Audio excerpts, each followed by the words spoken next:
Hi hello welcome to my ఇంటి రుచులు one vegetarian. ఈరోజు ఒక గ్రేవీ కర్రీని ప్రిపేర్ చేసుకుందాం.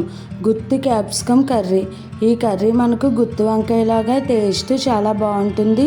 ఇలా చిన్న చిన్న క్యాప్సికమ్ ఉన్నప్పుడు టేస్టీగా వెరైటీగా ఇలా ఈ కర్రీని ప్రిపేర్ చేసుకుని తినవచ్చు. ఈ కర్రీ మనకు రైస్, బిర్యానీ, ఫ్రైడ్ రైస్ దేంట్లోకైనా కూడా కాంబినేషన్గా చాలా బాగుంటుంది. సింపుల్ ప్రాసెస్తో ఈజీగా ఈ గుత్తి క్యాప్సికమ్ కర్రీని ఎలా ప్రిపేర్ చేసుకుందామో వీడియోలోకి వెళ్దాము. ముందుగా స్టవ్ పై ప్యాన్ పెట్టుకుని అందులోకి 2 స్పూన్స్ వరకు పల్లీలను వేసుకుని మీడియం ఫ్లేమ్లో కలుపుకుంటూ ఈ పల్లీలను దోరగా ఫ్రై చేసుకోవాలి. బాగా క్రిస్పీగా ఫ్రై అవుతేనే మనకు టేస్ట్ బాగుంటుంది. ఇప్పుడు ఇలా పల్లీలు ఫ్రై అయిన తర్వాత ఇందులోకి 1 టీ స్పూన్ నువ్వుపప్పు, అలాగే ఒక 2 టీ స్పూన్స్ వరకు ఎండు కొబ్బరి పొడిని వేసుకోవాలి.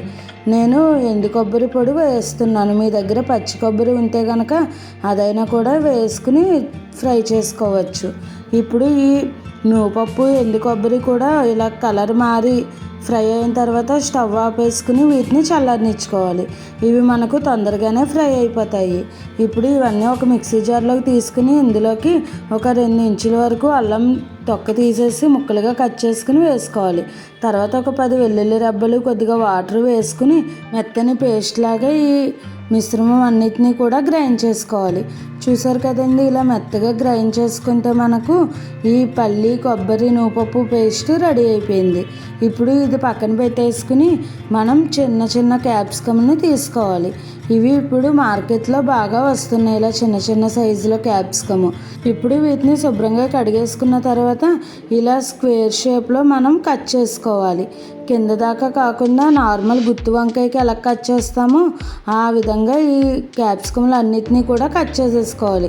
ఒకవేళ ఇవి లేవు అనుకుంటే పెద్ద క్యాప్సికమ్ అయినా కూడా ఇలా కొద్దిగా పెద్ద ముక్కలుగా కట్ చేసుకుని అయినా వేసుకోవచ్చు. ఇప్పుడు స్టవ్ పై ప్యాన్ పెట్టుకుని అందులోకి ఒక 1/2 కప్పు వరకు ఆయిల్ని వేసుకోవాలి. ఆయిల్ హీట్ అయిన తర్వాత ఒక 1/2 టీ స్పూన్ జీలకర్ర, ఒక 1/2 టీ స్పూన్ ఆవాలు, అలాగే 2 లేదా 3 ఎండుమిర్చి వేసుకుని వీటిని ఫ్రై చేసుకోవాలి. ఈ తాలింపు దినుసులు అన్నీ కూడా ఫ్రై అయిన తర్వాత ఇందులోకి కొద్దిగా కరివేపాకు, అలాగే ఫైన్గా చాప్ చేసుకున్న ఒక పెద్ద ఉల్లిపాయ ముక్కలు, తర్వాత 2 పచ్చిమిర్చిని కూడా ముక్కలుగా కట్ చేసుకుని వేసుకోవాలి. మరలా కారం అది వేస్తాం కాబట్టి కారం ఇవి పచ్చిమిర్చి, ఎండుమిర్చి చూసి వేసుకోవాలి. ఇప్పుడు ఇవన్నీ కూడా ఇలా బాగా ఫ్రై అవుతుండగా ఇందులోకి టేస్ట్కి సరిపడా సాల్ట్, అలాగే 1 టీ స్పూన్ వరకు కారం, ఒక 1/2 టీ స్పూన్ గరం మసాలా, ఒక 1/4 టీ స్పూన్ పసుపు వేసుకుని వీటిని అన్నిటినీ కూడా బాగా ఫ్రై చేసుకోవాలి. ఆనియన్స్ బాగా ఫ్రై అవుతేనే మనకు టేస్ట్ చాలా బాగుంటుంది. ఇప్పుడు ఈ కారం ఇవన్నీ కూడా బాగా ఫ్రై అవుతున్నప్పుడు ఇందులోకి మనం ముందుగా కట్ చేసి పెట్టుకున్న క్యాప్సికమ్ను వేసేసుకోవాలి. ఇలా క్యాప్సికమ్ వేసేసుకుని అంతా ఒకసారి మిక్స్ చేసుకోవాలి. వీటికి ఉన్న ఈ ముచ్చుకులు అవి ఏమీ తీయకుండా ఉంటే కనుక మనకు ఈ క్యాప్సికమ్ బాగా ఫ్రై అవుతుంది, మరీ పేస్ట్ అయిపోకుండా. ఇప్పుడు మూత పెట్టేసుకుని మీడియం ఫ్లేమ్లో ఒక 5 మినిట్స్ మగ్గించుకుంటే క్యాప్సికమ్ కొద్దిగా సాఫ్ట్ అవుతుంది. ఇవి చిన్న క్యాప్సికమ్ కాబట్టి త్వరగానే ఉడికిపోతాయి. ఇప్పుడు ఇవన్నీ కూడా ఇలా బాగా మగ్గిన తర్వాత ఇందులోకి మనం ముందుగా గ్రైండ్ చేసి పెట్టుకున్న ఈ పల్లి, కొబ్బరి, నువ్వుపప్పు పేస్ట్ని వేసేసుకోవాలి. ఇవన్నీ కూడా ఇలా వేసేసుకున్న తర్వాత మరలా ఒకసారి అంతా బాగా మిక్స్ చేసుకోవాలి. ఈ మసాలాలు, అలాగే ఈ పేస్ట్, క్యాప్సికమ్ అంతా కూడా బాగా మిక్స్ అయ్యేటట్టుగా బాగా కలుపుకుని ఇందులోకి తగినట్టుగా వాటర్ వేసుకోవాలి.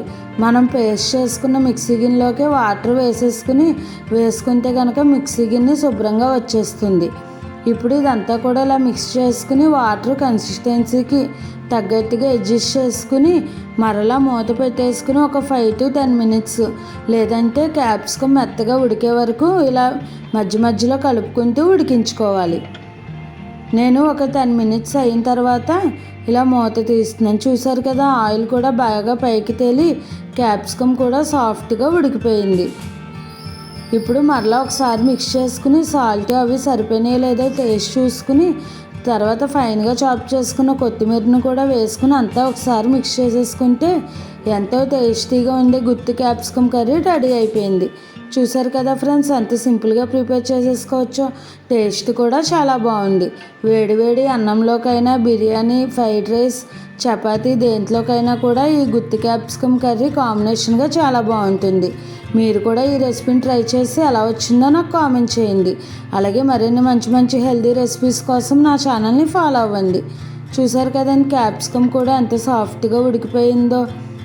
ఈ రెసిపీ కనుక మీకు నచ్చినట్టయితే లైక్ చేసి, షేర్ చేసి, కామెంట్ చేసి నా ఛానల్ సబ్స్క్రైబ్ చేసుకుని పక్కనే ఉన్న బెల్ ఐకాన్ క్లిక్ చేయడం మర్చిపోకండి. Thanks for watching.